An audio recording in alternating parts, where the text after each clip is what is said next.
In almost all shooters, there's usually a wide variety of weapons and abilities that make targets weaker so that others can follow up. But if you ask anyone who's played with these kind of effects, most players will probably cite it as their most hated feature. And though they might say they hate getting hit by it, depending on the effect, they might actually be against removing it from the game. Why is that? What's so good about CC?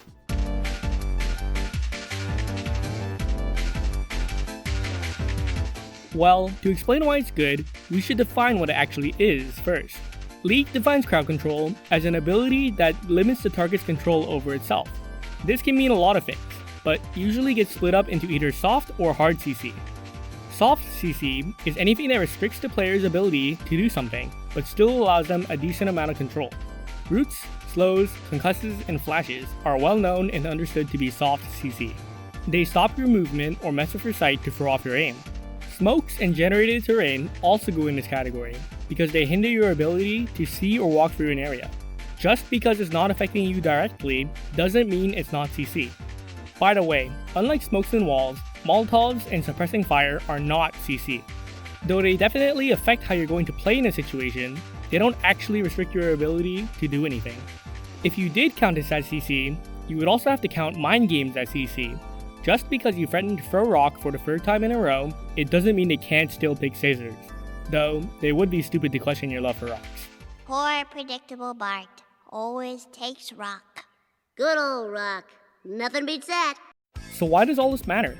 How do all the smokes and stuns add to the game in a way that a skillful headshot doesn't? I'll get to stuns in a second, but for smokes, the key is the uncertainty. There's only one reason to throw a Molotov outside of dealing damage, making enemies move away from an area. It screams, "Don't walk here." But with the smoke could mean anything. It could be a sign that you're afraid and want them to give you space. Or that could be exactly what you want them to think, and you're secretly waiting for them on the other side. When you throw smoke, you're not limited to one layer of "don't touch that." It takes skill to know when and where to use the smoke.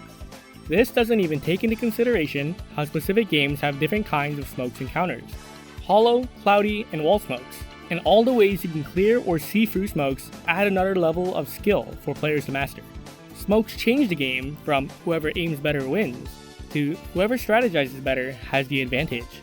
This way, players who aren't as mechanically gifted can still win fights without having to stay in a corner, while more aim-based players have another path to grow.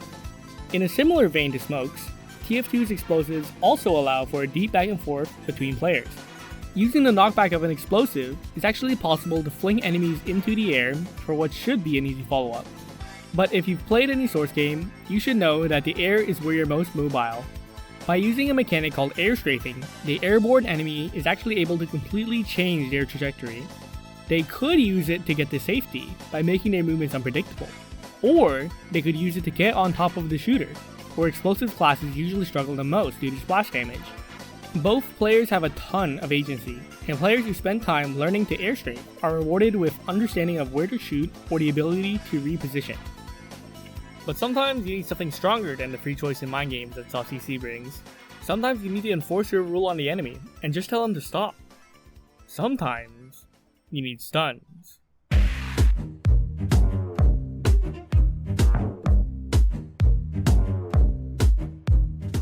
It's an unfortunately necessary evil. Similar to getting headshot across the map, most stuns don't feel good. There was nothing you could do about it, and while it might have taken skill, you couldn't really have seen it coming.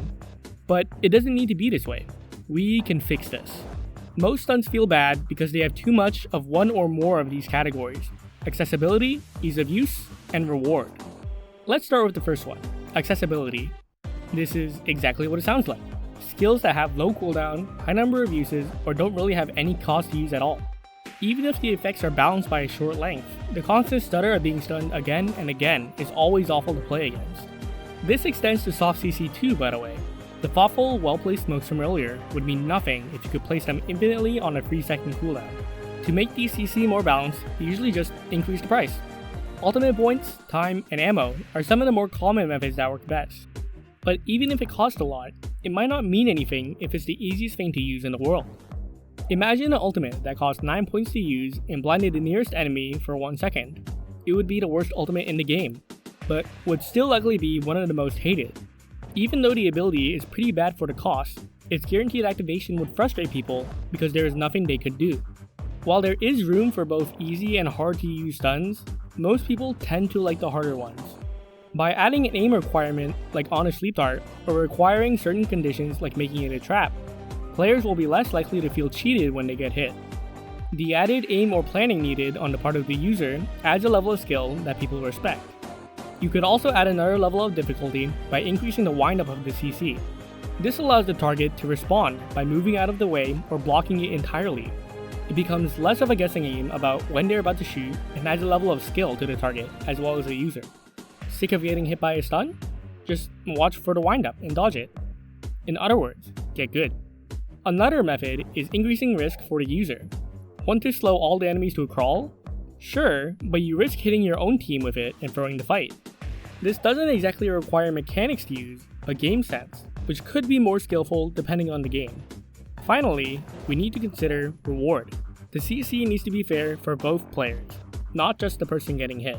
For stuns and other similar effects, this is usually done by changing how long the timer lasts or how strong the effect is based on how hard it was to use. This way, players using a hard to use CC will feel rewarded, and players getting hit by an easy to use CC will feel less cheated. For other, more dynamic CC however, you need to consider how much more of an advantage you give to the user. The knockback in TF2 gives the user the advantage by forcing the target to start moving in a certain direction. Even if they still have a lot of control, you can still predict where they're going to go, because air strafing requires slow and careful turns that you can learn to predict. But imagine if the target could choose where they start moving towards. The shooter would just be giving an advantage to the target for no reason. When the user doesn't get an advantage out of using the ability, it starts to feel awful to use. What's the point of knocking an enemy back if they still have more control over where they end up than you do? None of these factors can really be considered in a vacuum, and change a lot depending on what the game needs. Smokes fix boring sightlines where enemies just hold one good angle. Stuns stop enemies with too many stats to burn down and nobody can stop. Displacement stops the hypermobile enemies from getting out of every situation. It's important to treat CC like a medicine for a poison game. If you take the medicine too early, it may cause harm to the already existing content that was actually perfectly fine. But we also need to know what kind of medicine we need. For example, how could we solve the sniper problem in TF2? We need to limit his long-range sights somehow, so how about smokes? It would help solve the sniper problem by blocking their long sight lines, but depending on how it's handled, it could either make sentries useless or overpowered. If you let sentries see through the smoke, it could make sentries much stronger than intended by making sentries unreactable and impossible to find. If you limit their ability to see, they become sitting ducks for anyone that already knew where the sentry was. What about a flashbang? It would, once again, potentially fix the sniper problem by blinding him and making him unable to shoot. But it really wouldn't fit in a game as chaotic as TF2, where it would likely hit way more players than intended and become the new nuisance that everyone has to deal with. You need to find something that will weed out the problems, but won't poison everything else. I don't have a solution for this, by the way. You'll have to figure this one out for yourself. The point I want to make about all the CC is that it's more important for games to nail how fun it is to fight and use the CC than how balanced it is. The flashbang we just mentioned probably wouldn't even be that good, but nobody wants to get hit by something not intended for them. What's the point of playing a balanced game if it isn't fun in the first place?